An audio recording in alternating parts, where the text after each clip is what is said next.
I suck at Jiu Jitsu. How do I suck less at Jiu Jitsu? I guess to suck less. Ladies and gentlemen, the diabolical leader of the Headlock Squad.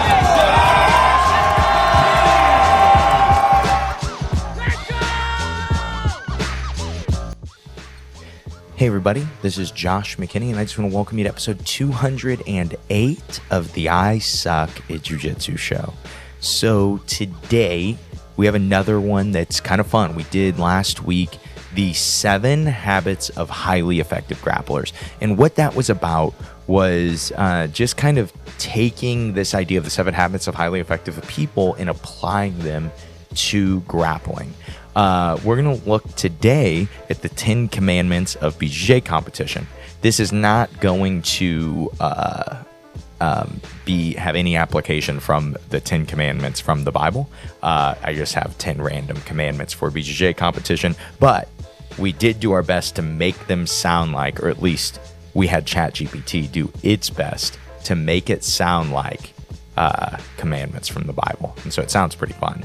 But I'm definitely not going to hit you guys with thou shalt not murder, because when we're going out there to compete, that's what it's about, right?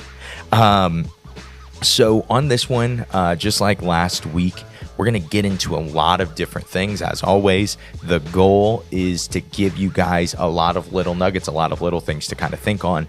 If there is anything that I talk about in this episode, or I talked about in the last episode, or just any of these episodes where I'm throwing a lot of random thoughts at you and a lot more different stuff at you and less about one topic or one idea, usually I'm doing these episodes because there's just no one topic to dive into that I know right now, or that I have right now. I have a few thoughts on where we're going to go with the solo episodes of the show, but I really need you guys to help me. I really don't know what you guys want to hear unless you guys tell me what you want to hear, okay? So for me, I'm looking at, just the next couple months of the podcast and where we're going to go. I have a whole series of solo episodes planned for you guys. So at least 4 weeks. I'll probably come up with a few more episodes for it.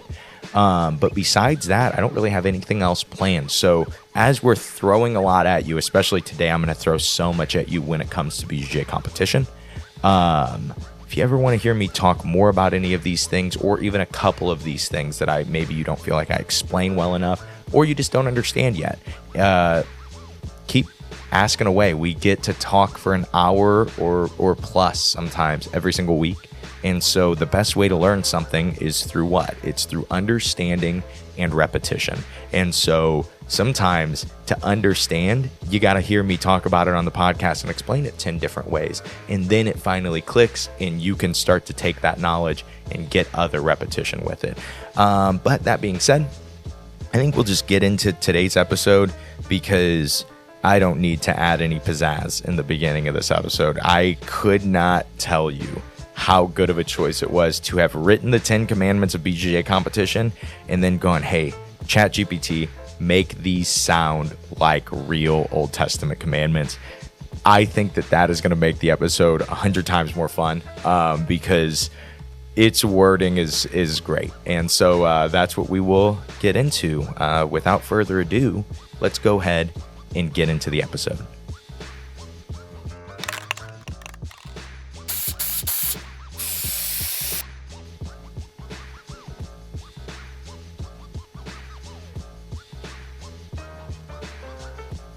Behold, the 10 commandments of BJJ competition as revealed to you by the mats of ancient wisdom. Obviously a ChatGPT quote, but let's get into Commandment 1. Thou shalt receive thy reward, no excuse shall be accepted. Actually says, thou shalt receive thy just reward, for no excuses shall be accepted.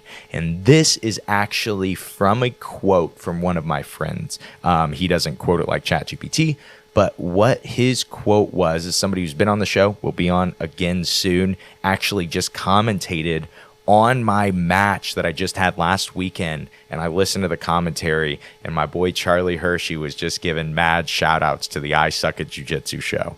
And so commandment 1 comes from this statement he made to me. One time, somebody I knew lost, and we were talking about what happened. We were talking about the situation, and he says, yeah, funny thing about jiu-jitsu competition, you get what you deserve. You get what you deserve.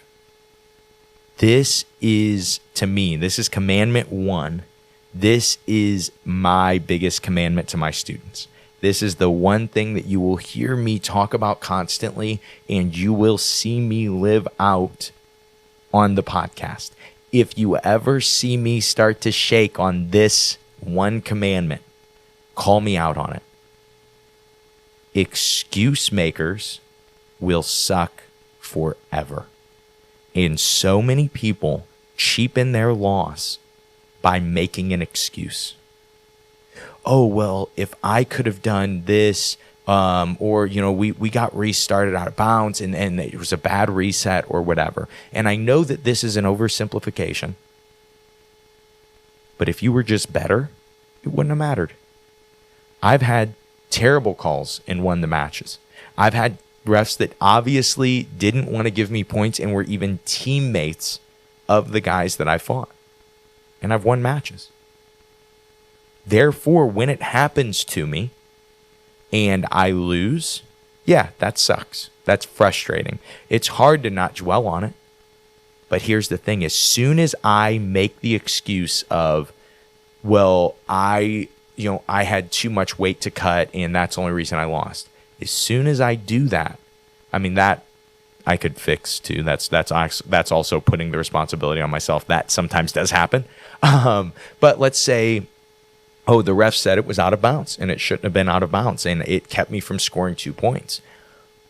Well, if you weren't good enough in the 10-minute round, I'm using myself as an example, and you had that one shot to score, yes, you needed to capitalize on that. It sucks that the ref restarted you out of bounds. But if your jiu-jitsu wasn't good enough to overcome that, you didn't deserve to win. You deserved to lose. And so now you get the choice. Do you make an excuse? Or do you say, this is, even though there were things out of your control, those things are out of your control. You cannot change them.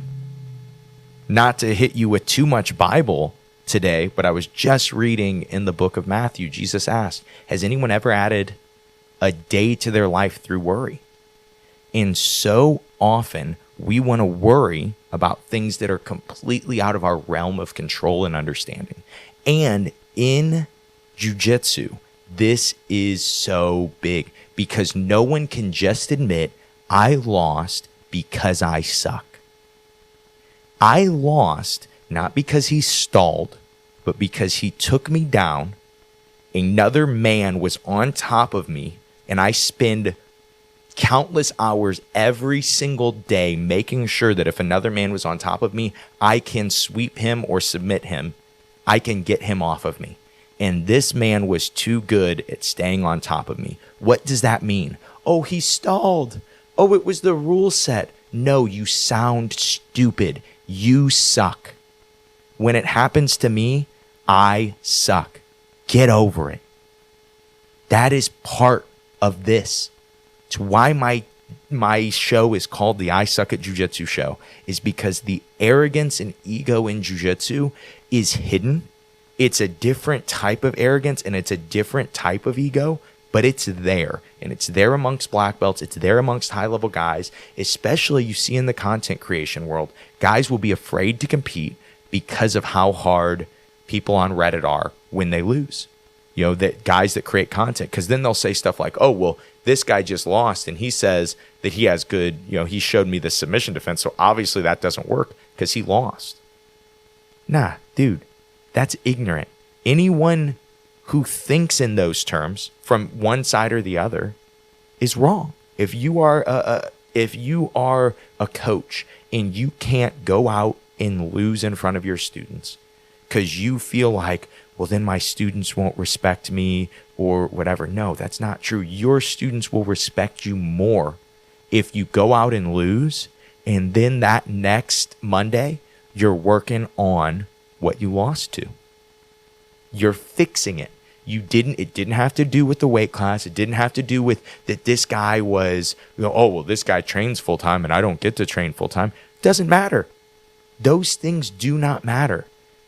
We reference this all the time when we talk about BJJ competition. When Jack Sparrow says to, what's Orlando Bloom's character say? Will. When he says to Will, what is it?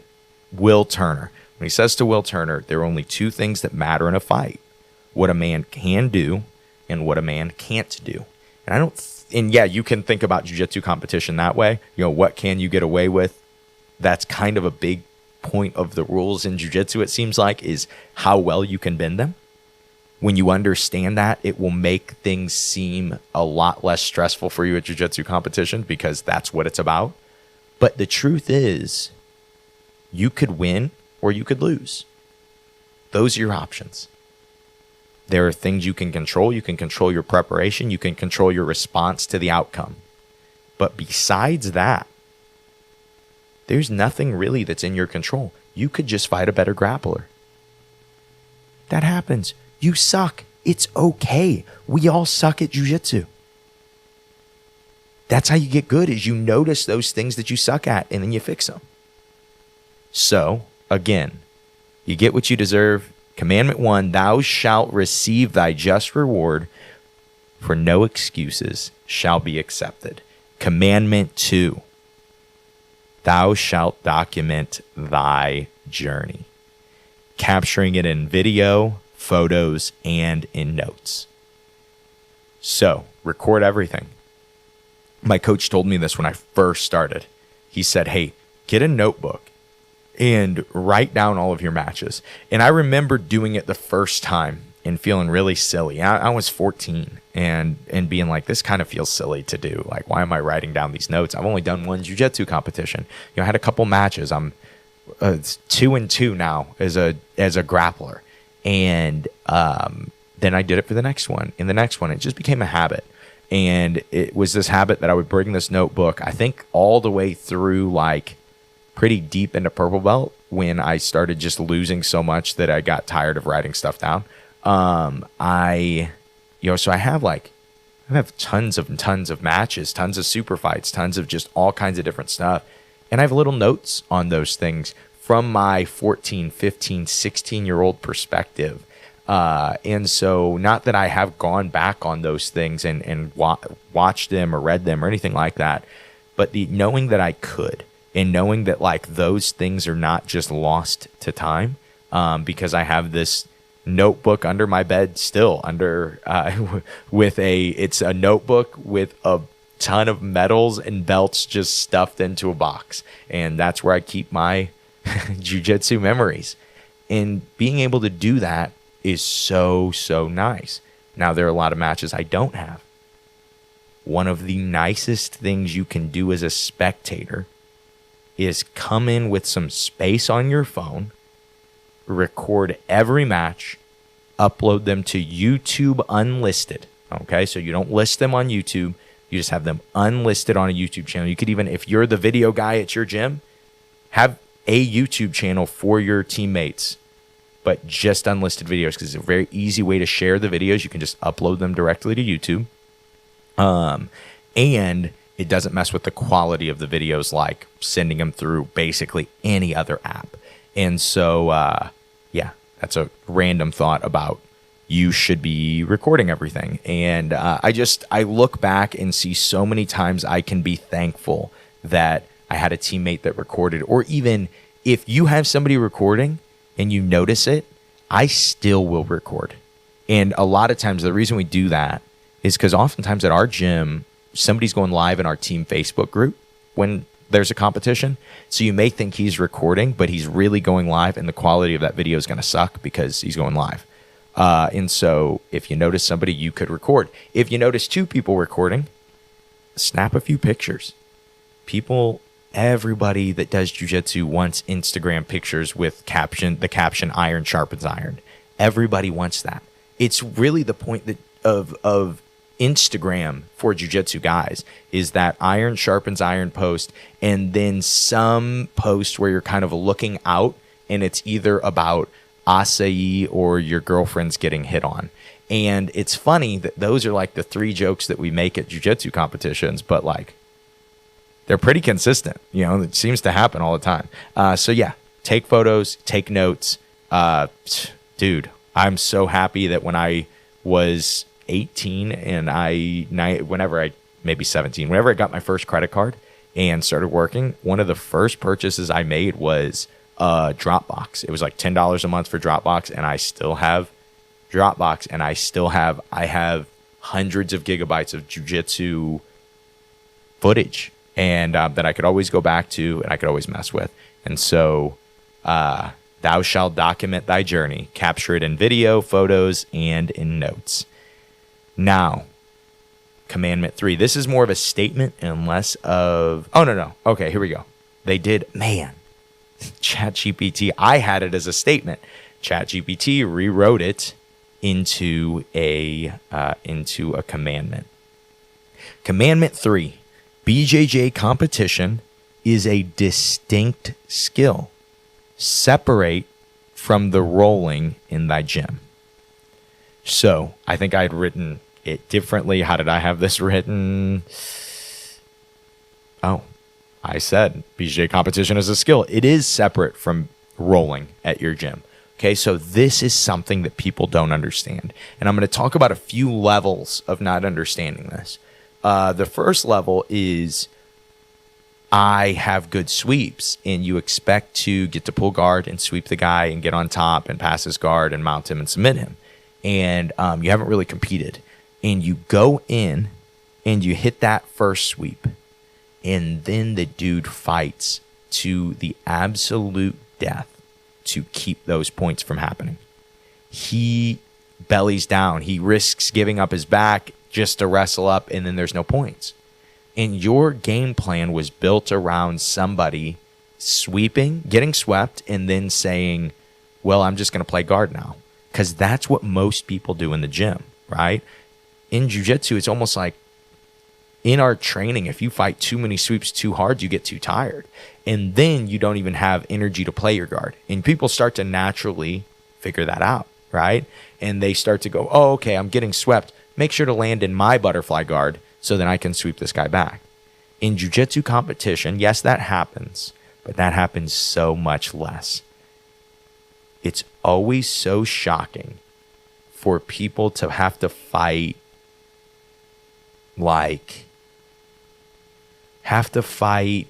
a sweep, and finish the sweep, finish a guard pass, or finish a takedown.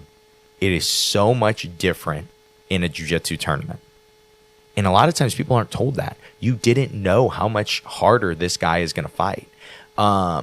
Random little thought. People that are struggling with this, I maybe never even shared this, but I share this all the time to students and friends. People that struggle with those things, finishing the guard pass, especially finishing the takedown, but then even more than that, finishing the double ankle sweep or some type of both leg control sweep. Learning how to pummel your legs on the inside, learning how to stay underneath the other guy's bottom leg, whichever side he turns to, getting underneath that leg to keep it off the ground and keep him from being able to come up. What you do to get good at any of those things is you go, what my coach would always call easy in, hard out, okay? So easy in on the sweep. As soon as the butt touches, we both fight hard to get up, okay? And I need to be doing this with all kinds of different people that will give me all kinds of different reactions. And I'll do the same couple sweeps, but I'll hit those things and it will start to let me develop this hidden skill that only we seem to use in competition, which is just stand up. Oh, you're getting your guard passed. Just get up, right? And so often in the gym, as my friend Chris Payne says, we all have this parasite in us in the jiu-jitsu gym that says it's okay to play guard. Meaning when you get swept, you just always go, oh, okay, I'll just play guard. To me, I don't think it's a big deal. I'm a big guard guy. Love guard. But to an extent, he's right. Because when we get rid of that parasite before competition, which a lot of people will, they will just fight to the absolute death and they don't get swept. The other guy does not sweep them. Little side note, if you guys want to know why that happens, why there are people that are unsweepable, and then you want to know basically an hour's worth of principles to make you unsweepable, I have a new instructional coming out. It's called Framework Fusion, showing the framework of guard passing. I don't have a date for you guys. I'm thinking it'll be the next 5 weeks before at least I think in a month we should be able to put it out. I've already recorded a lot of it, but there's still a lot that I want to add to it, match breakdown wise and stuff. But this will be, I know that there are other conceptual passing things out there, and I know I always try to be overly humble on the podcast, but I'm going to be totally honest with you guys for the next 15 seconds. This is the best conceptual understanding of guard passing. I promise. I know what I'm saying there. I've never claimed that about any other thing that I've taught, but we have spent 3 years of finding the best conceptual understanding, and then where there isn't from other people that we can steal, where there were parts of the framework that were happening that were unexplainable from other people's ideas, well, we figured it out. We connected it. And to me, there has just never been a more holistic understanding of being on top and passing the guard, staying on top, never getting submitted from top. And these are things that you've seen me develop more and more as a competitor over the last few years. And so random little thought that if you want to know how guys like Jansen Gomez stay on top of Tynan Dalper for so long in a match, in one of the best guard players in the world, I can explain those frameworks to you in such a simple way. And when you watch guard passing in jiu-jitsu competition, it will change what you are seeing. You would be able to almost predict the future to your friends because you'll see what fights are being won and what fights are being lost. And you'll go, bottom player's about to sweep. And then it happens and people's minds are blown. But it's really just a simple understanding of the framework. Like I said, that's coming out in a month. Back to BJJ competition as a skill. And this is a perfect segue. I didn't even intend to do this, but this is a perfect segue for this thought. Innovating on jiu-jitsu technique is not the answer for winning jiu-jitsu competition. Okay? It's been proven. The best technique innovators, okay? Especially the best American technique innovators. Very few of them have found real success in jiu-jitsu. And I have known a lot of them, okay? They would think, well, everything, technique conquers all, right?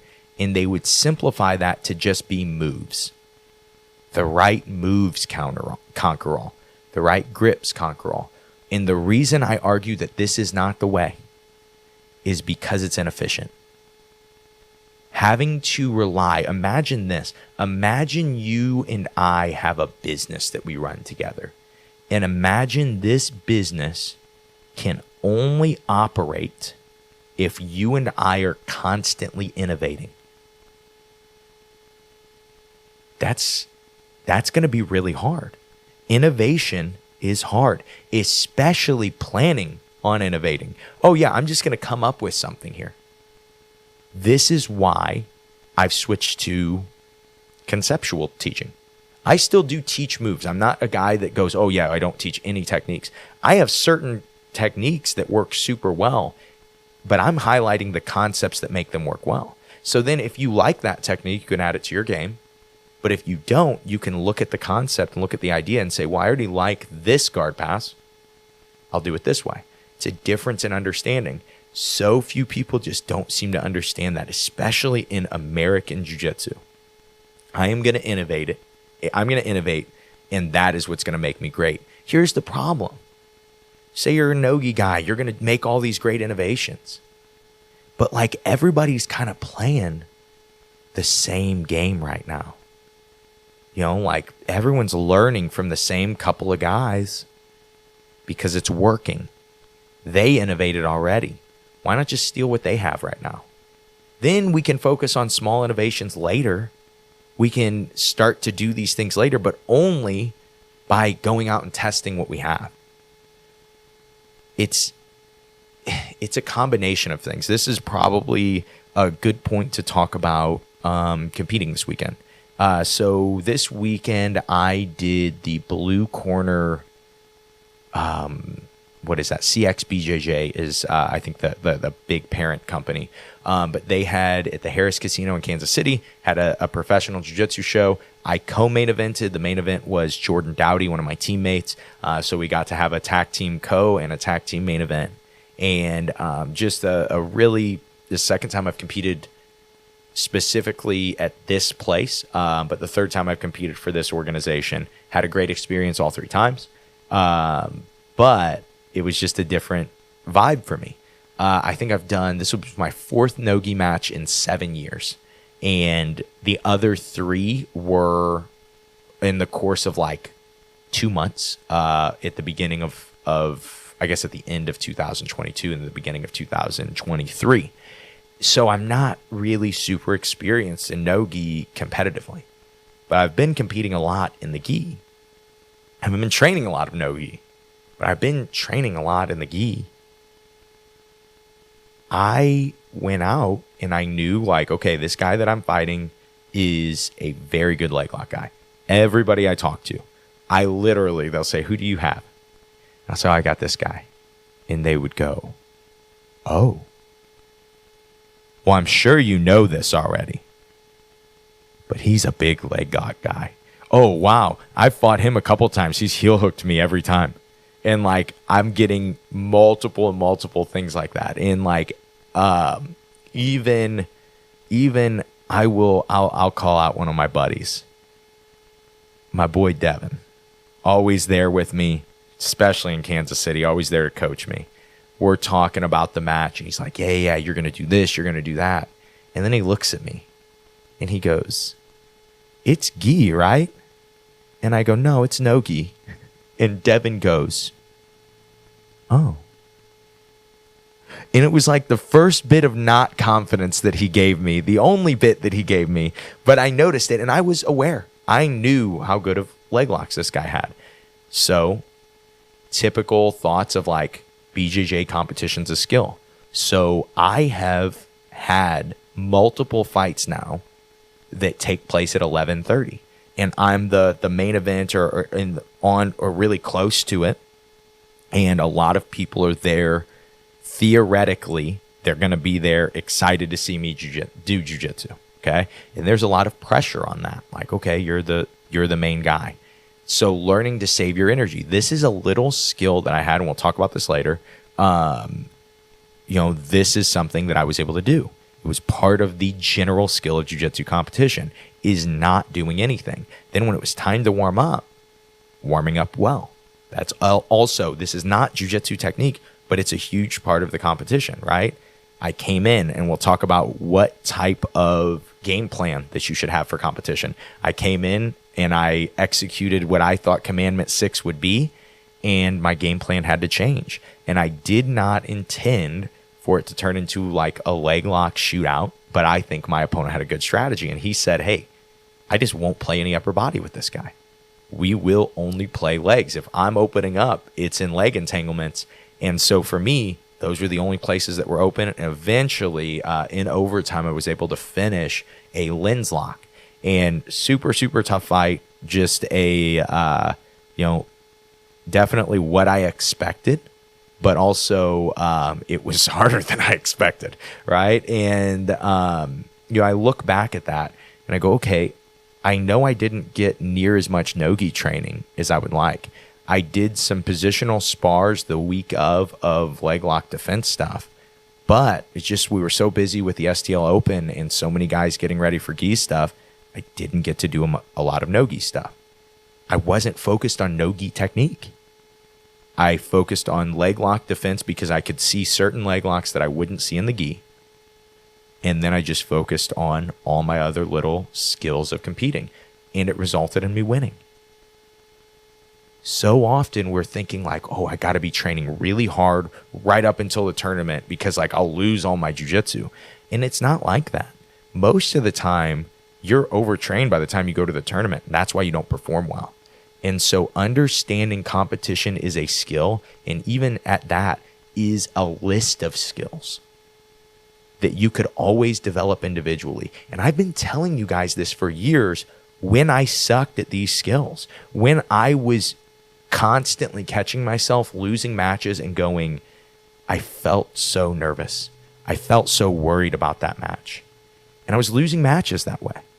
And so understanding that jiu-jitsu competition is not just who has better technique. It's who executes it at the right time. It's who executes it hard enough, who has commitment to their technique.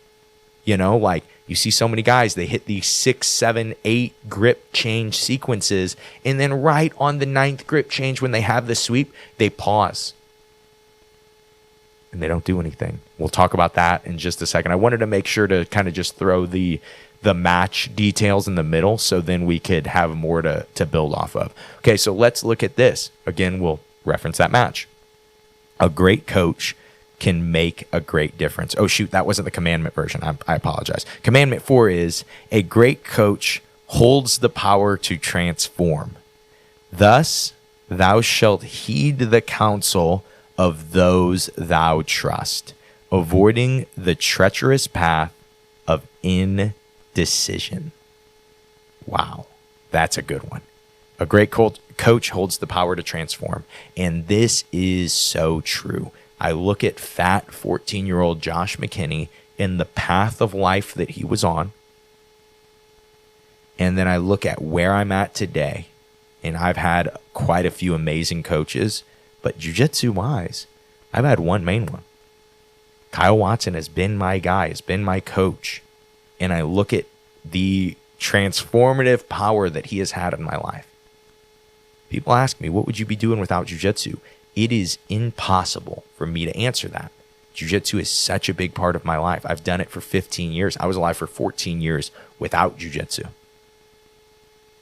How would I know what I would be doing? But it all comes back to having a great coach. It's really important that if you have big jiu-jitsu competition goals, if you have big goals in jiu-jitsu, but if you have big competition goals, if you have great goals, you need a great coach. But what does that mean? What is a great coach? Does it have to be this amazing innovator? Does it have to be this amazing coach? Does it have to be this guy that has already taught all kinds of world champions? No, but those things are awesome. It would be great if you could have access to those things, but it's not an option for everybody. For me, that wasn't an option. I was my coach's second black belt. My dad was his first. How many amazing students do you think he had produced before us? None. We were some of his first students. So I look back and I go, okay, well, he made such a difference for me. But also, on the other side of things, I listened to everything that Kyle told me. There are no stories of me telling you guys, yeah, Kyle told me this and I went the opposite. None. Always trusted my coach, right? That's why I stayed in St. Louis when all my friends were moving. All my friends with quote unquote potential were moving to bigger places to train. I said, no. I have a great coach. I don't even know what that means yet. I didn't have a good way to define it, but I knew there was something about who Kyle was as a person that seemed to matter more than the fact that these guys were moving to train with these world champions. And I look at that and I look now and I go, oh, it was his willingness to learn. It was how he would learn things. It was why he would learn things. It was how he would teach me to learn things. If you have a coach, like I said in the beginning, you're a coach and you're afraid to go lose in front of your students. Honestly, if your students are leaving because you lose a match, those aren't the students you want anyway. Screw those guys. But if you go out, you have a coach that goes out and goes and loses, and then goes out to the next one too and tries to learn from it and doesn't make excuses, you have a great coach, and the potential that he has is limitless. because he is continuing to learn. And that's something very few black belts do. That is something very few coaches do.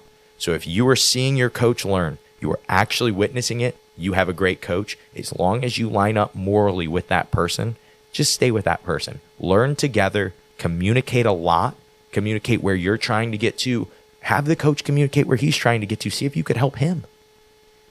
Coach, I know I'm not good enough at jiu-jitsu yet, but I could maybe take a little bit of the stress off you so you could focus a little more on this competition and you could get better and then in turn help me get better, right?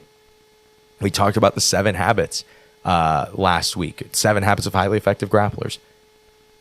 That is synergy is a huge one, right? Thinking win-win in those situations. That is a huge one. So wait, no, it wasn't. A great coach holds the power to transform. Thus thou shalt heed the counsel of those thou trusts. So put your trust in the right people. Don't just put your trust in Josh because he's online and he gets some listens. I'm right. But don't just trust that. Test it. But you have a coach that sees you every day. And if he's willing to learn, that's more beneficial than anything else because you have somebody that can actually look at what you're doing and say, fix this, get better at this, do this. Okay. Now let's look at point number 5, and we will start to these next 3 are all about actual competitive matches. Okay. And so I think you guys will like these. They make, especially this next one, we'll finish our thoughts with commandment 5 and then take a commercial break, okay? So commandment 5, in the realm of inches, seize every opportunity bestowed upon thee, for time is but a fleeting concept. Learn of points taken early and the mysteries of timekeeping. Wow. ChatGPT said that so much better than I did. I think my quote was, in a game of inches, take the points that you can get.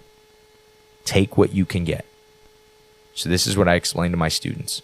Because people love to see how black belts compete and then go, this is how I should compete. But like sometimes black belts get away with competing this way because they have so much depth of knowledge, right? And what I mean by that is you'll see a really high-level black belt, 4 minutes left, get into their best sweeping position and then wait and then try to sweep at the very end, okay? I don't think you should do that. The reason I don't think you should do that is you see that game plan fail so often. And I'd explain points and time in grappling a little bit differently than I probably ever have, okay? So let's look at basically any other sport that there is. We can look at either football, okay? American football or what all you guys think football is. Doesn't even make sense. Why would you call it football? Because you use your feet to play with the ball. We call ours football because... Well, anyway, either sport, you look at basketball, you just look at so many different sports. One of the best ways to run away with a fight, with a match, with a game, is to start to make the other team have to take risks. One of the best ways to get that team to have to take risks is to let them start losing. Let them feel the pressure of being behind. Let's take American football, for instance. There are 2 teams, and maybe they're like evenly matched, and we expect this to be a super close game. Team 1 scores their first drive. Team 2 throws an interception, and now Team 1 gets another chance. Team 1 scores again. Now they're up 2 touchdowns. It's 14-0. There is no scenario that Team 2 can be back in less than 2 different good things happening, right? You need 2 things to happen. So what does Team 2 start to do? Well, they start slinging the ball. They start taking big risks because you're down 2 scores. You have to catch up. If you get down 3 scores, might as well just go home, right? You have to catch up. So you start taking big risks. You start throwing the ball more. Crap. Our quarterback sucks. We're getting picked over and over. Now we're down 50-0. Is that team 50 points better? If they played 100 more times, is that team going to win? Team one going to win by 50 points every time? No. The momentum, the pace, the pressure of losing, those changed the game. And it stopped being about who was better and about who is ahead. Because especially when there's points, but I'll tell you how to think when there aren't points and how you can use the same idea when there aren't points. But especially when there are points in competition, knowing that you are losing and the clock is ticking down to your demise is a very stressful feeling. Because when you're losing, the clock is now against you. You are now fighting your opponent and the clock. So, for instance, when you pull guard, you're like, well, Josh, I don't really have a good top game. That's okay. You pull guard and you have a good sweep. You hit your sweep. And that thought slips through your mind of, but you don't have a good top game. Don't come up. Don't come up. It's not the right thought, in my opinion. You take those points because points in a jiu-jitsu match, especially if you were evenly matched, are hard to come by. And you always have this thought that, oh, no, I'll find some later on. You're not going to find them later on. Especially if this guy's tough, especially if this guy gets ahead of you. Then he can play a little more cagey. He can tighten his elbows a little bit. He can play a little safer. He doesn't have to take risks. You do. And then he counters those risks and you get submitted. And you go, oh, I suck. This guy was better. And yeah, he was. But a lot of times, maybe he's just better at the pace. He simply got on the board faster. So, Commandment 5 in the realm of inches sees every opportunity bestowed upon thee, for time is but a fleeting concept. Learn of points taken early and the mysteries of timekeeping. So now let's go back to that same scenario. You have your good sweep, you hit it, you come up. Yeah, you're on top for 30 seconds and the guy sweeps you back. But when this guy sweeps you back, his mindset is now, I had to do all that work just to get back to even.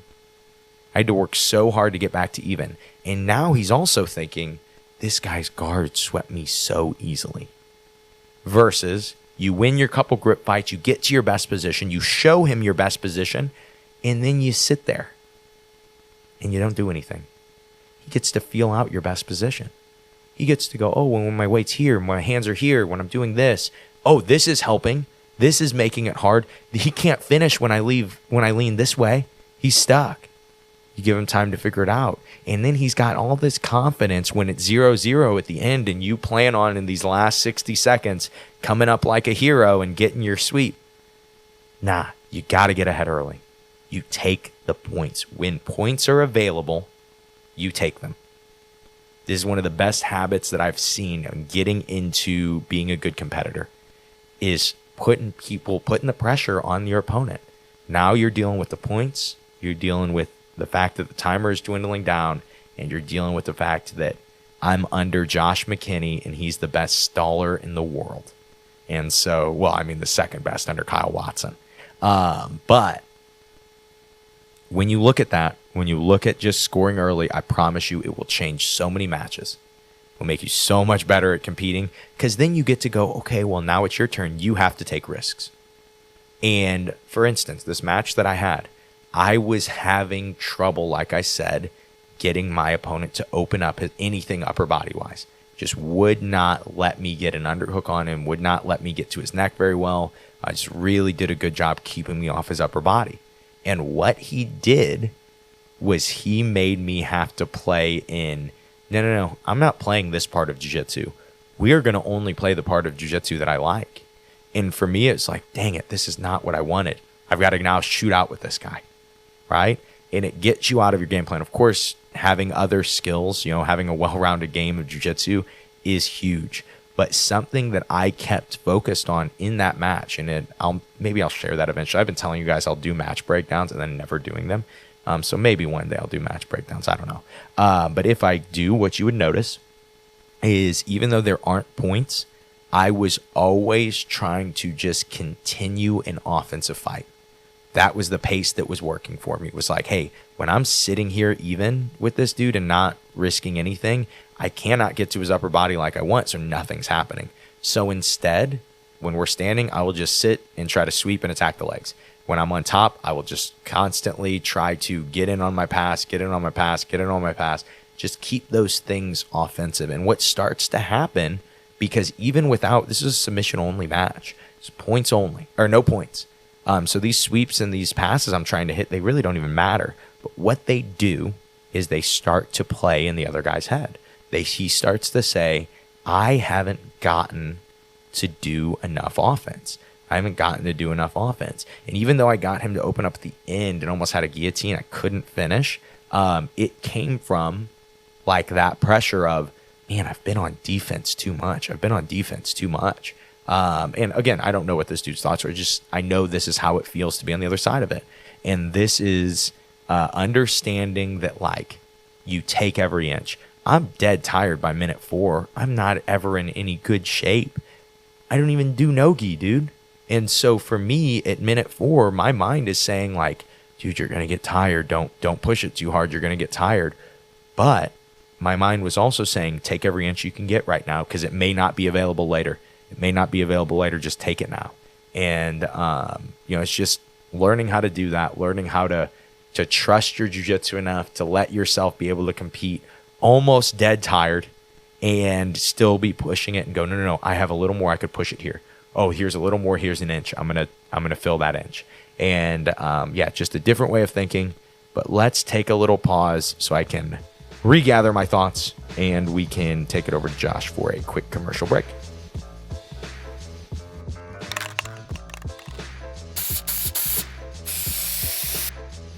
Hey guys, Josh McKinney here. Just want to tell you about something exciting. I've told you guys about this 1 million times, but I've never actually given you this easy of an option to do it. But I've told you guys about my newsletter with simplifyingjujitsu.com. It is called the Gi Gazette. And what it is kind of just a funny little newsletter where we will send out different thoughts that we're having, any new content that we are creating. At Simplifying Jiu-Jitsu, we tend to create a lot of free content, just like the I Suck at Jiu-Jitsu show. And we're going to be able to get that content train rolling a lot more. And so really, if you're looking for free ways to get better at jiu-jitsu and some simple ways to just laugh about jiu-jitsu related things, then you absolutely need to be a part of the Gi Gazette. And the only way to do that, actually, there are 2 ways. You could always sign up for the 3 Lenses ebook, like I tell you, or you could click the link below, which is simplifyingjujitsu.com/gi. All you have to do is type in your email address, and I will put you on the Gi Gazette, and you'll be a part of the Gi Gazette. All the discounts that come with it, all of the fun little things that you get to hear about in a little more vulgar detail than I generally will share on the show, which is just this public platform. The Gi Gazette's a little more private. And so if that interests you, be sure to go to the link in the description. It will literally take you 10 seconds, and you can sign up for the Gi Gazette and start hearing from us at Simplifying Jiu-Jitsu even more, and you can simplify your jiu-jitsu even more. Let's get back to the episode.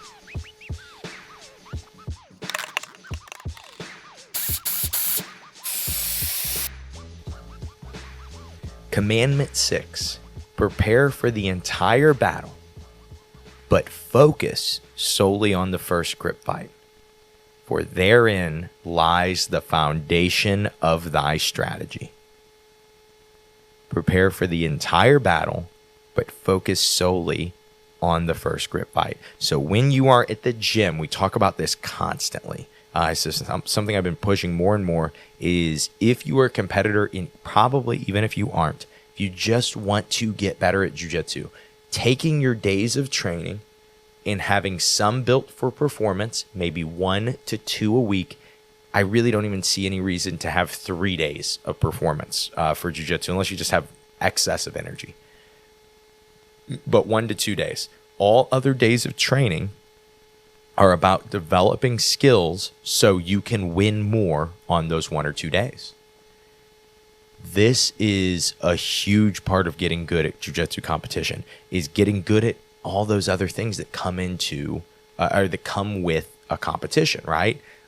you start to tell yourself, maybe even your performance day. For me, my performance day is at Revive. Shout out to, I have a cup of Revive BJJ coffee. It it did what it was supposed to and made me a super soldier before my match. And so shout out, cheers to Revive BJJ coffee. But I go to Revive one day a week, and I train with the Revive super soldiers that are drinking the Revive coffee, and we fight to the death from the feet.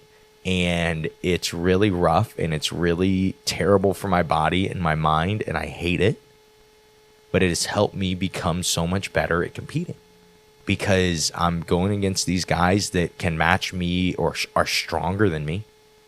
And we're just seeing who wins rounds. I'm not working anything new, anything specific. I am trying to do everything I can to strategize and win the rounds that day. And then when it's time to compete, I'm used to doing that. But if I think of all jiu-jitsu as the same, and I always just show up, and like, especially if the guys that I train with aren't very good and they can't push me, and I never have to actually perform, well, when it's time to actually perform in a jiu-jitsu match, it's going to be very hard for me to do it. I am not used to having the pressure on while something is, while I'm in a stressful environment. We were joking about a day of training, and we were talking about it just a few days ago. But it was a day at Revive 1.0, which was even more violent of a place and even rougher of a place. This was before they had the coffee. It was, I don't even remember who it was. I've told this story on the podcast, but Junior invited our friends Parada and Vava from Kansas City, and they're both tough black belts, on the on the idea of, there's this visiting black belt coming in and we've got to kill him. And Vava and Parada are like, yeah, please, we've been waiting for you to tell us that. And then the visiting black belt coming in was me. We're all on the same team. We're all friends. And that's what they did. They absolutely did. And there was this point where I was seeing stars, and Devin was choking me to death. He broke his hand choking me so hard, and I threw up. And I was like, wow, this is harder than any jiu-jitsu competition that I've ever done in my life. And while this is happening, Junior's on the sideline yelling, kill him! Finish him! He's weak! He's weak! That kind of stuff. That was a stressful environment. We focused on performance. But here is the thing. If I go out now, because this is the other side of that coin. We talked about guys that don't have hard enough training. Other people will then get that type of training and go, this is the only type of training that there is. The matches that I'm going to be in, I'm going to be so tired, and I'm going to have to fight to the death. I should be drilling bad positions when I'm tired. Those things aren't bad. But being in bad positions when you're tired, if that is the general strategy that you have for jiu-jitsu competition, that's not good. You're going to lose basically every match. Why would you be in a bad position while you were tired? You shouldn't do that. You should have used that energy and prevented yourself getting in the bad position, not use that energy once you're there.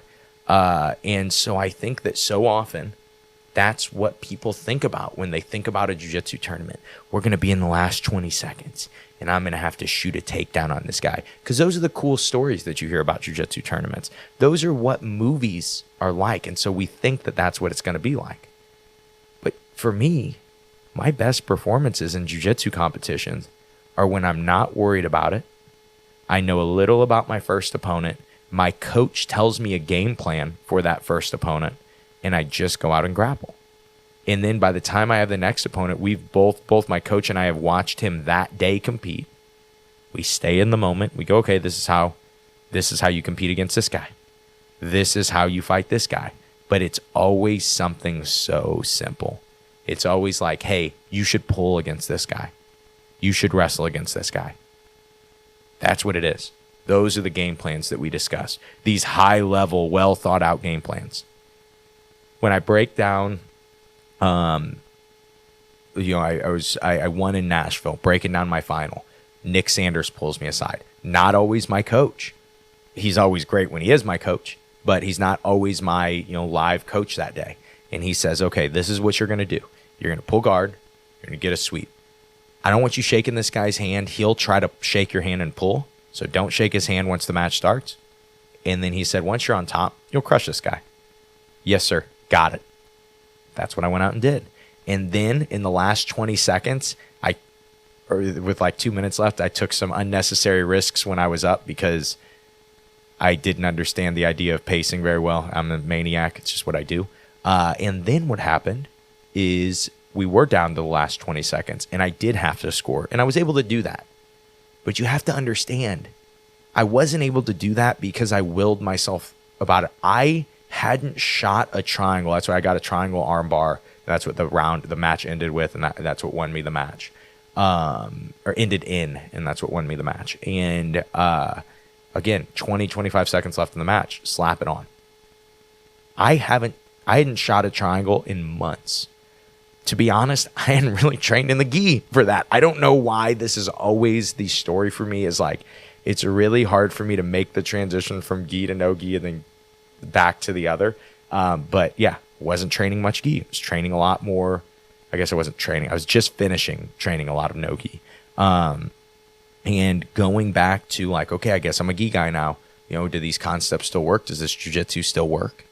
But having a simple strategy. And all the strategy was the first 3 moves. That's what Coach Eric Hebner talked about when he was on the show. Is I'm thinking about my first 3 moves, not my first 3 quote unquote techniques like takedown to guard pass to mount, like right hand grip, level change, sweep single. Those are my first 3 moves. Right hand grip, push the shoulder, single. Those are my first 3 moves. If I miss it, whatever. It's no big deal. But what it does is it gets you in the jiu-jitsu mindset. It gets you doing jiu-jitsu. We talk about the problem most people face in jiu-jitsu tournaments is that they don't do jiu-jitsu. They worry about other stuff. They worry about being gritty. And they worry about, am I in shape? Am I not in shape? Well, those things you'll find out very quickly. So don't worry about them. They are out of your control at this point. You've done your prep. You have to believe that the jiu-jitsu will be there when you demand it to. And that is like that triangle. I haven't shot a triangle in... full disclosure, I had an injury, and I hadn't shot a triangle in like a really long time. And it actually exacerbated the injury. It really hurt to shoot the triangle. But it was something I've done for years. I've done it in competition a lot. When it was time for me to say, hey, do you still remember how to do this, body? It did. But it wasn't me willing it that way. It wasn't me thinking about it beforehand. So thinking about the tournament and all these different outcomes, to me, doesn't make sense. When I break down a match, it's funny. Back to that Kansas City match, we stopped at, and back to another, Devin's a star of the show. He's going to be on soon, I swear. Funny little side note, he gives us a key to his gym because he's like, yeah, go warm up there before you guys check into your hotel. Devin's the man. And I'm like, yeah, don't give me the key, give Emily the key because she's the only responsible one in this group. And he's like, yeah, I was planning on it. Got it. So Emily texts me on like Monday while we're back in Illinois, not in Kansas City. And she goes, I just realized Devin's key's still in my purse. I'm like, oh my gosh, babe. That's such a Josh move. But anyway, Devin opened up the gym. We kind of talk over what we're going to do. Me and one of my brown belts, Ron. It's not his real name. It's not the name he competed under, but that's the only name I know him by. We both are on the show. We just kind of warmed up, stretched out, talked about what we were going to aim for. And he was joking with me after. He's like, dude, you literally did everything that you said you were going to do. He said every single thing. He goes, you said that you were going to eventually get this guy to wrestle up into guillotine, and you hit it. And he's like, and you said eventually, this is what's going to happen, and you hit it. And I go, yeah. But there was one big thing I said. It was the biggest thing. What did I tell you? It was like the biggest thing. Oh, you didn't want to trade leg locks with this guy. And that's all you did, when you weren't doing the other things that you said. I'm like, yeah, I did, but it was all that was available. And too much marriage to a strategy is going to screw you over. And even for me, like, I expected my guy to pull. And then the match started, and I was like, oh, I guess I'm wrestling. I hadn't even thought about that I was going to have to wrestle. So my first 3 moves changed. You make those adjustments, right? But the strategy comes from those first 3 steps, those first 3 grips. And that's what you replay in your head. Not that you have the number 1 seed in the second round. If you focus on that, trust me, you're not going to make it there. I promise. I've done this a million times. You will not be there if you are too worried about getting there for that guy. You worry about the task at hand. That guy, most of the time, freaking no-shows for the tournament anyway. And it doesn't even matter. Don't let those thoughts into your mind. You pay attention to who you have in front of you. You show them the same amount of respect you show every opponent. You focus on the first 3 moves, and you stay in the moment. You stay present. You stay, when it's time to warm up, you warm up. You're not warming up and going, yeah, I'm going to be out there doing this. No, you are in your warm-up. You only get 1 shot. Be present there. Be present as you go all the way into your first round. Be present in that first grip fight. But then once the jiu-jitsu starts rolling, that first grip fight, you're going to check the box and your mind will start doing jiu-jitsu. And that's all you can ask for. Does that mean you're going to win? Nah. But at least you go out and grapple. The only thing that I ever complain to myself about when I compete is like I didn't feel like myself. I didn't go do jiu-jitsu. I didn't do my jiu-jitsu. Those are the only regrets I ever have anymore when it comes to competition. And I notice so many people from white to black belt struggle with this still. One of the best ways to deal with it is to stay present, focus only on that first grip fight. Get yourself into your right position, and you'll get a bunch of wins. Let's move on to Commandment 7. Sometimes victory and this is kind of what we were just talking about. Sometimes victory in a BJJ tournament is thine, for thou art more skilled at the art of patience than thy opponent. I think how I had this written was, sometimes you win matches because you're better at waiting than the other person. Better at waiting, probably the art of patience sounds so much better. Thanks, ChatGPT. But sometimes just being patient is all you need. Sometimes that is the make or break of whether or not you're going to win. Like I told you guys, I competed at 11:30. You know how hard it is to drive from Granite City to Kansas City, to wait. Oh, your hotel is an hour late to check in. Wait till 5. Okay, now I weigh in at 4:30. Get back up to the hotel room by 5:30. Considering the day started at 9 when we left. Then to try to chill for a while before 7, where you go into the green room and then you wait for 4 hours before you compete. That's a really hard day. The jiu-jitsu part really isn't the hard part. It's making sure I save energy for the jiu-jitsu part. And like normally when I'm the main event and it's late at night, I will get a nap in, and because the hotel wasn't able to. I'm like, ugh, this isn't ideal. I would rather have done this differently. So I just conserved energy, just chilled. I told you guys the last time that I fought on, actually it would have been 2 times ago that I fought on Blue Corner. I was the main event in St. Louis. And I told you guys how many of my students and how many of my coaches came up to me and were thinking like they were worried. Like, hey, are you here? Are you in this? It's funny. My coach, Kyle Watson, he didn't. He knew. He's like, I know this guy. And when he's this chill, this is when he does best. And I wasn't worried about it. I just said, hey, the moment is going to come. I will be warm, and I will bring it. You know, I will give everything that I have when it's time to give everything that I have. But until then, the moment is not here.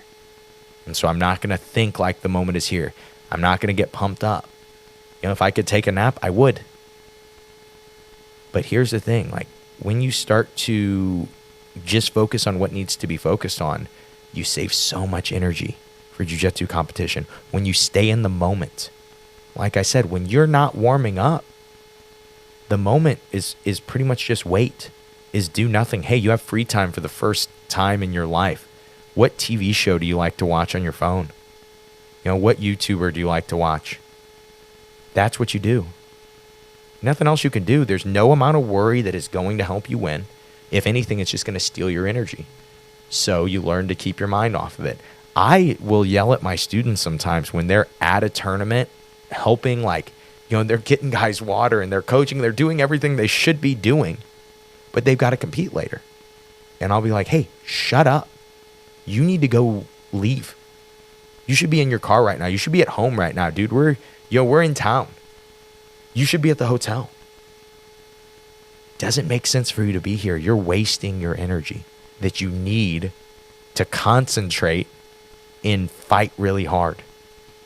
Keep that mental energy, keep that physical energy. And when it's time to warm up, you warm up and you enjoy your warm up. You enjoy the nervousness and the fear that you are experiencing, because you understand as a good competitor that fear that you're feeling is something nobody gets to feel. That is a gift. Nobody gets to be afraid that they're about to get into a fight. I promise you, go around your work, unless you work at a gym like I do, and you said, hey, when's the last time you were worried about getting in front of people for 5 to 10 minutes and fighting as hard as you can against somebody who's a trained fighter, a trained grappler? When's the last time you did that? I promise you, nobody in your work is going to say that they've done it. So nobody has experienced that fear, that life and death fear. And you are only going to get to experience it for a period of time. Nobody gets to compete forever. Nobody even gets to do Jiu Jitsu forever. There will be a day that we do not get to do these things. Don't waste today saying, I wish that this feeling would go away. I don't want to experience this. I love that when Chris Wojcik said, just tell yourself you're excited. It's like, there's no real difference between excitement and nervousness of competition. And that is true. You were excited because this is a gift. I tell this story. I tell, like, my student, the Allen brother that's likable, Brian. He was doing pans at white belt, and he had a few tournaments in a row of not performing well. And so we had the just do jiu-jitsu conversation. But before we had that, we talked about, like, dude, you've already won. We're from Granite City, and you get to compete. And, like, I think the term I used was Gretchen from accounting could have gotten a face tattoo, and you could all go back to work on Monday, and you would still be the most interesting person on Monday because you went to Orlando, Florida to fight people. And then he went out and performed like his best performance ever. And it was because he had accepted, like, you know what? Losing, it could happen. It may not. But I know that this is going to be a fun experience if I let it be.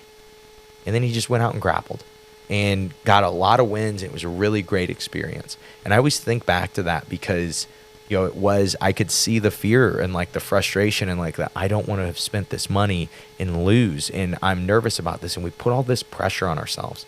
One of the easiest things you can do, and I promise you're like, but Josh, you don't understand, this tournament was so important to me. I'm like, bro, YouTube me. I have thousands of losses against really high-level guys that if I could have beat them, it would have changed everything for me in my mind, right? Oh, this is it. And I would put that pressure. And then when I stopped putting that pressure, I kind of started to beat those guys.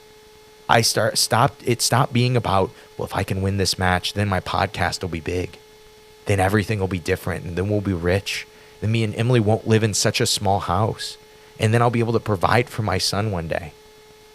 When I stopped doing that, and I started saying, I'm going to win this first grip fight, I started winning more matches.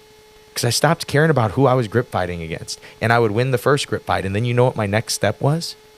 I'm going to win this next grip fight. I'm going to win this next grip fight. I'm going to keep winning these grip fights. Just change your mindset. Be in the moment, be patient, and just do jiu-jitsu. This is a good one. Commandment 8, be the embodiment of the ideal teammate thou long for, displaying loyalty, support, and camaraderie. Be the teammate you wish you had. I think about this constantly. I try to build my local team so much, whether people are on my team or not, just my local group of people who I am helping them get better and they're helping me. And the reason that I do that, one, is because teamwork makes the dream work, but because it's something that I never had. Like I told you guys, I was Kyle's main guy.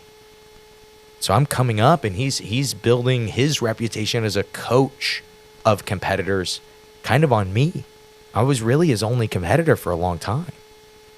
And so then we're like, all right, well,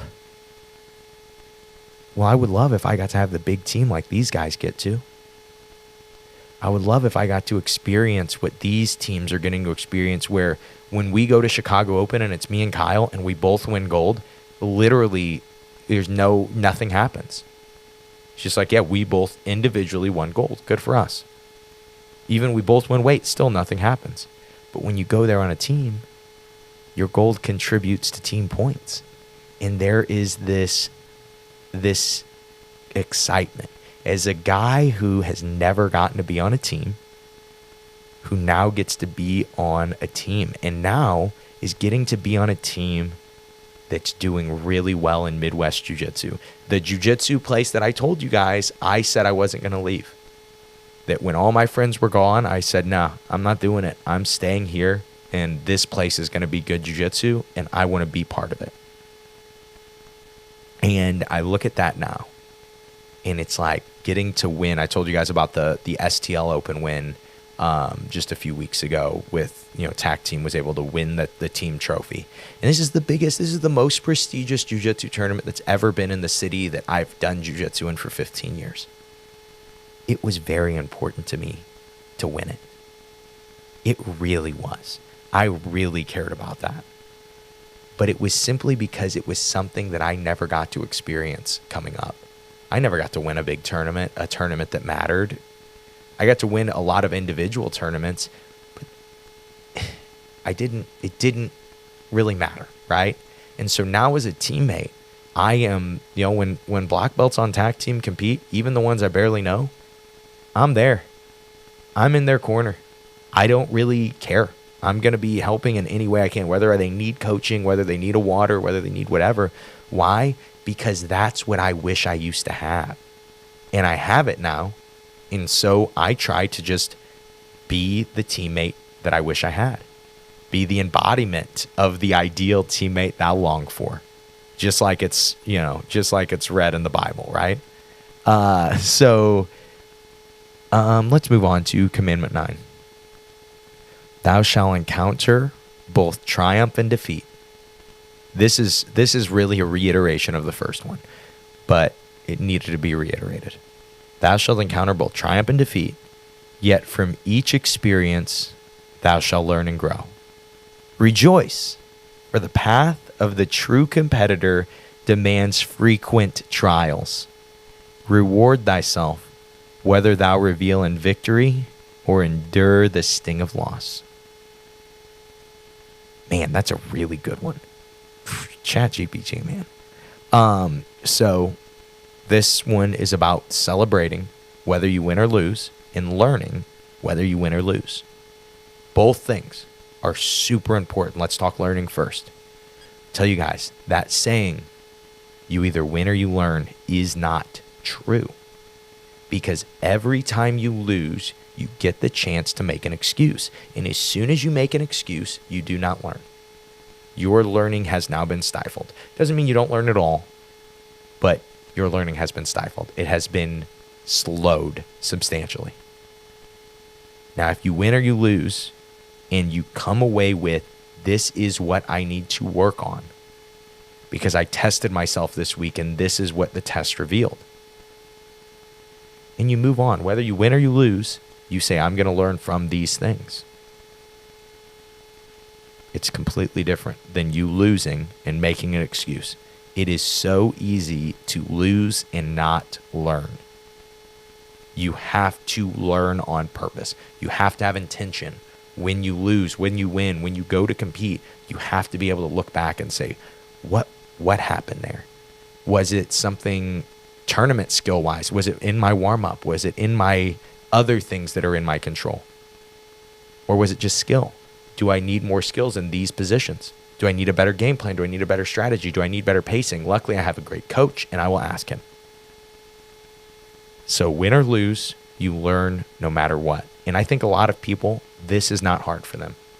But this next thought, and I will explain why this is my opinion. You can disagree. You can think of it however you want. But this is my opinion when it comes to jiu-jitsu competition. You celebrate whether you win or you lose. You celebrate whether you win or you lose. Or, as Commandment 9 put it, reward thyself whether thou revel in victory or endure the sting of loss. Reward yourself. Why? Because jiu-jitsu competition is a skill. How do you get better at a skill? You understand it deeper and you do it a lot.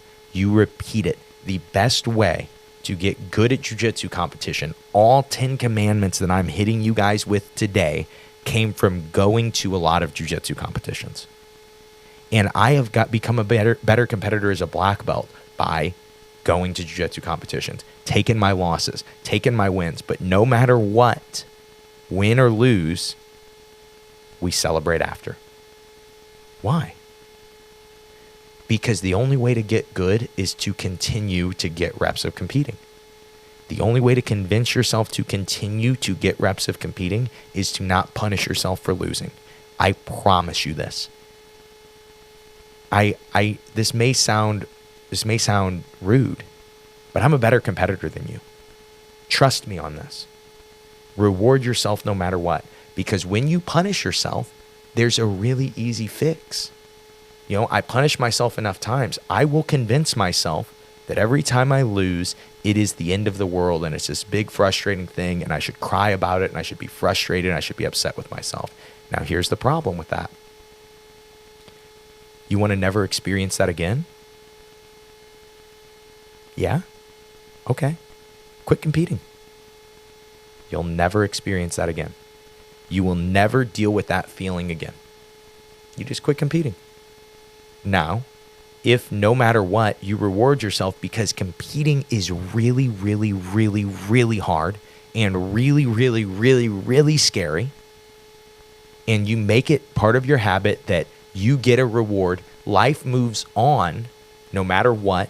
And again, you get practice staying in the moment, because sometimes you lose and you're eating In-N-Out and it's the best In-N-Out in the world, but you're just so sad and you're so focused on the past that you can't enjoy it. You're wanting to punish yourself. I don't deserve this. I'm a loser. I'm stupid. I'm an idiot. Don't let yourself do those things. Do not talk to yourself that way. When you lose, yeah, you can suck. You know, I told you guys, when I lose, it's because I suck. But what do I focus on? How do I suck a little less? This guy kept me flat. He kept me on my back the whole time. I ain't complaining that he stalled. If my jiu-jitsu didn't work for that period of time, my jiu-jitsu just didn't work. I couldn't open him up. My jiu-jitsu just didn't work. It's not a big deal. I don't have to be mad at myself. Let's go get In-N-Out. Let's go make a ton of terrible decisions because we're celebrating, right? Let's wake up tomorrow and be so sick and upset because we over-celebrated. And then we go to class on Monday or Tuesday or Wednesday if we need a little break. And what that will do is it will convince you to compete more, because you reward yourself no matter what, because competing is hard. And all those people that are mean on Facebook, that talk trash on Reddit about competitors, they are afraid to compete. They all suck. All of those people absolutely suck. And this is a generalization. Not always is a competitor at a belt level going to be better than a non-competitor. There are certain hobbyists that will rock your world. But in general, A competitor is going to be better than a non-competitor. Why? Because they've experienced jiu-jitsu at a stronger test. And because since they're constantly competing, they're constantly forcing themselves to get better. Because there is this more stressful, this bigger goal. This is why I say everyone should probably have a performance day, even when they are a hobbyist. Because you can compete without being a competitor. And maybe you don't have the hardest rounds in the world, but you still focus on winning on those rounds. And then the times you don't, then you can ask yourself, why didn't I win? What could I break down? And this is also something I do on my performance day, is even when I'm in the height of my diet and it's brutal, I get some type of reward after performance day because it's competing. That's my competition day. And so no matter what, you reward yourself. And then what's going to happen is you are going to compete regularly. You are going to compete so much more. Now, let's talk about Commandment 10. I really love how these turned out. This may just be me that liked them. It may just be the Christian in me that likes them. The King James version of the Bible, Christian in me. The 6. What is it? Is it 1611? I don't know. It's there's some year.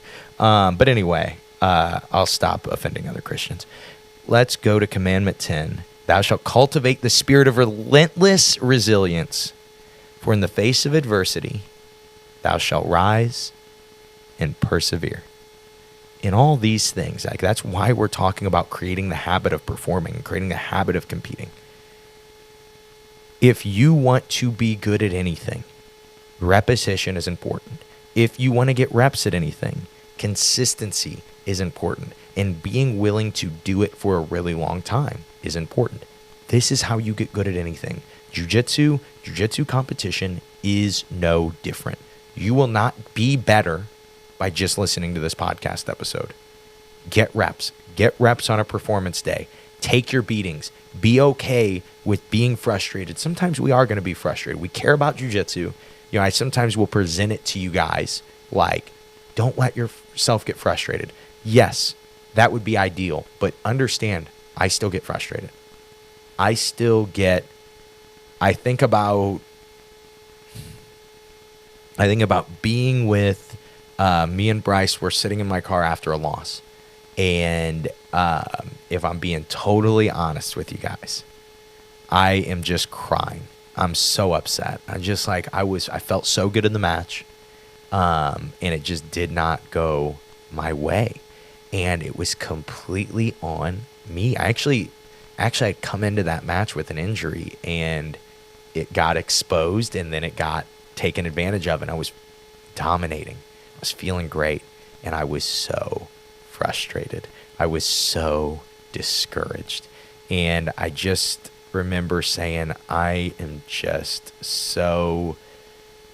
probably might have even said an expletive, tired of losing. I'm so tired of losing. And I could feel that. And it was really discouraging. And I was already registered. I was still injured. I was already registered to compete a few weeks later. And I'm like, man, I could just be done. I have an injury. No, everyone would understand. And you shouldn't compete injured. This is a black belt adult thing. This is a black belt adult story of resilience. You really should play for the long game. But for me, I'm getting to the end of the long game, right? And so at least as an adult competitor. And so the decisions I'm making are like, I've got to commit. I've got to do these. I've got to be resilient. I've got to persevere, especially towards the end for me. And so I still went and did that tournament. I got some of the biggest wins I'd ever had. I won the tournament. And I was, it was funny. We were in my car, I think driving home. And I go, Bryce, how many times have I cried to you? And we just been both frustrated, like, dude, I'm just so tired of losing. And then we started to get some wins. And we still lose all the time. But there was a change. And that change really, as much as it came from the other 9 commandments and all these other ideas and all these other skills that we developed and all this stuff that we learned, those things were impossible if we let our discouragement rule us. If we didn't persevere, and just keep checking the boxes every week. Staying consistent. That is the secret to how you get good at jiu-jitsu, is trial and error. And then you just don't give up. And you just keep doing it. And yeah, we can innovate. Yeah, we can do all these things that people put all this stress into. But to me, the perseverance, the consistency, that's what you focus on. That's what matters. And yeah, that's what I'll leave you guys with.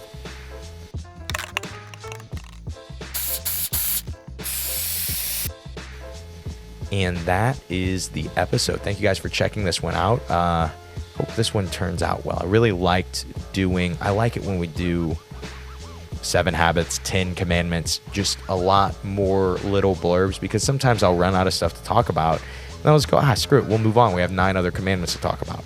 And so, yeah, that's really fun for me. But just like I told you guys at the beginning of this episode, if you want me to go deeper on any thought or expand on any thought, or there were certain parts, like, for instance, I was talking about in 3, BJJ competition is a distinct skill, or it's a set of distinct skills, separate from rolling.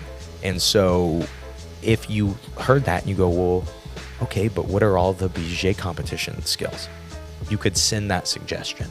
And that would be probably a good episode, but I wouldn't really do it unless I know that people want to hear it. And so when we're listening to, especially when I'm throwing a lot at you guys, if there's a little thought of like, oh, but I wish you would expand on this, send me an email. The best way to send me an email is just to reply to the emails that you get from the Gi Gazette. And so you can also email Josh at simplifyingjujitsu.com. But yeah, reply to the Gi Gazette. Remember, there is a link in the description to get in on the Gi Gazette, absolutely free. And yeah, just get better at simplifying your jiu-jitsu and understanding jiu-jitsu. That's all I have for you guys today. Let's go ahead and I think that's it. I think let's go ahead and end today's episode, and we will be back this Tuesday with an interview for you guys. That's all I have for you guys. Dang, is that all? I had something else. Darn it. Well, if I did, I'll just email you on the Gi Gazette, because you're going to be signing up for it very soon. So I hope today's episode helps you guys just motivate you guys to compete a little bit. I hope that some people are like, especially first-time competitors or people that have been afraid to compete for a while, I hope that you guys maybe go, hey, this doesn't sound so bad. It's okay to lose. I didn't know that. I need to just get reps of losing. I didn't know that. I'll trust this guy. I'll start trying. If that is the case, I really hope that it is, that it motivated some people. Send me an email. Let me know that you are, that you're just getting and kind of taking that risk and trying to compete a little bit, because it's a huge step. It is so scary. It's so intimidating. And so many people who suck and are too afraid to do it have all kinds of opinions about it. And the truth is, their opinions are irrelevant because they don't do it. They're afraid to do it, and they let their fear rule them. And a lot of times they get embarrassed when you go and lose, and they go, well, this guy's not letting his fear rule him. I need to make fun of him. That's the only reason that even ever happens. And so understand, those people suck. They're useless human beings. I'm just joking. That's a little aggressive. But they do suck. And yeah, on that note, that's all I have for you guys today. Hope you guys compete. Hope you compete a lot. Hope you have a ton of success in it. Hope you credit to that success to the I Suck at Jiu-Jitsu show. And most importantly, I hope that today's episode helps you guys suck just a little bit less at Jiu-Jitsu. Have a great day, guys.